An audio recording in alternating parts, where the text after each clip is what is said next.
All right, welcome back to Sprague River Homestead. I'm Kanan. I'm Nikki. And this week on Would You Rather, we are going to decide between two items. What are they? Well, if you watched the tail end of the last video, you saw the dog savagely maul this one. But it was, would you rather participate in a CSA or have your own garden? Ooh, that's a beautiful one because I don't actually garden, so this is going to be easy for me. All right, so we're going to take 5 minutes and come up with what we're going to do between a CSA or growing your own food or having your own garden and why. All right, so after 5 minutes, we are going to discuss between being part of a CSA and having your own garden. Having your own garden. We already forgot the question. Anyway, so for those who are not familiar with what a CSA is, what is it? So CSA stands for Community Supported Agriculture. And basically what it tends to be, this is different than a community garden. Community gardens, you pay for a spot or a couple of plots in a centralized location, very popular in towns, and you grow whatever you're going to grow in that. A CSA is actually where you get a farmer that grows all kinds of vegetables.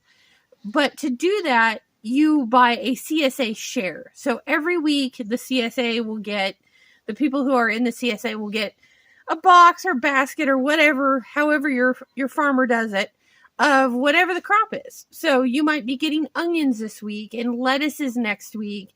And then as the year progresses, you'll get carrots and, onions and tomatoes as the seasons progress.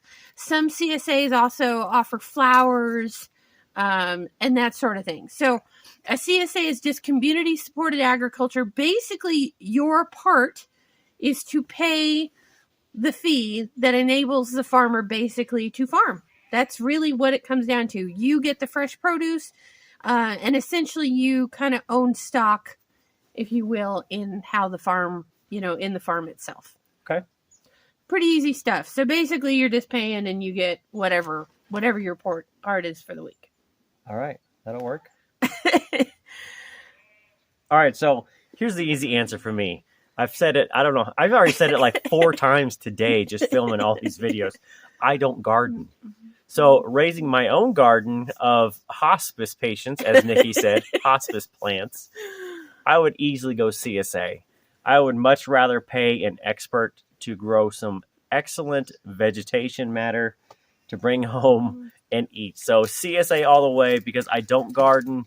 And again, I can't say that it's going to be, $10 a week or whatever it's going to be, but I feel like whatever the cost is, as long as it's reasonable, I don't want to pay $1,000 a week for something for lettuce. For lettuce, that's kind of a little crazy, but I would definitely go CSA just for the fact of I feel like I could earn enough money to basically cover vegetables, fresh vegetables, most of the year. I feel like I could do enough to actually earn a little bit of that and earn it back. Katie? Okay, well, for me, I'm going to go the other way. I'm going to grow my own garden. Now, the CSA has merits, depending how busy you are. Like, there are times that I think, I would pay for CSA. But we also live in an area that there aren't any that I've ever seen here.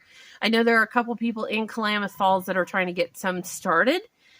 But you also got to remember it's a very short gardening season. A lot of places that you see CSAs have really long gardening seasons.